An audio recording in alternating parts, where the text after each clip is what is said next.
Okay, so when I turned in my dissertation, they told me that I was too dependent on you. So that was your mistake. it's okay. It's okay. So I'm willing to acknowledge that not only have you influenced me a lot, but that your voice matters and carries a lot. So okay, so I get this responsibility of shaping Fuller as a community, a learning community for the formation of Christian leaders. Is there anything you want to say to me? I'll give you one more chance to speak into my life and into this seminary as well.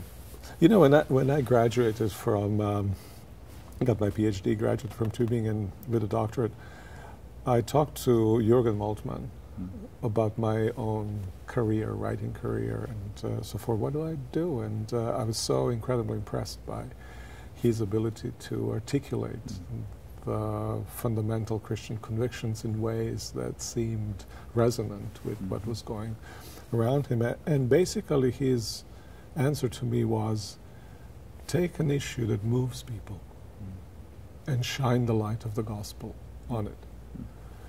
And in some ways I think that's what our education and our role is.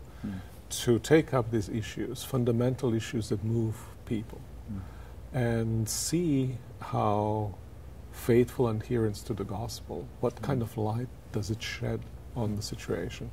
And I think we'll be speaking then to things that people want to hear, that they're concerned with, and yet we'll be doing so in faithfulness with the gospel. And I think if I want to give maybe advice, particular advice, the closer you can get to these kinds of approaches to doing theology, the better it will be. Of course, for all of that, it's important a kind of, shall we call it, mule work of theological education needs to happen.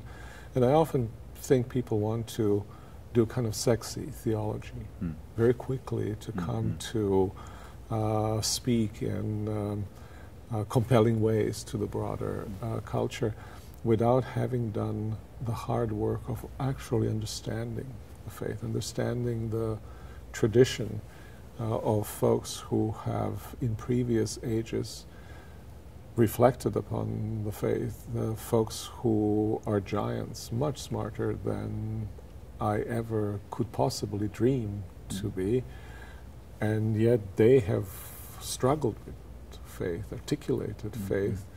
At my own peril, I don't read their work and learn from them and stand on their shoulders. And I think that's a very important job of theological education. Augustine, Aquinas, Calvin, Luther, modern theology, Karl Barth, maybe Moltmann, folks of this sort, to try to understand what motivates them, stay with their work, and get from within it, discover what is the word that we need to speak in today's environment.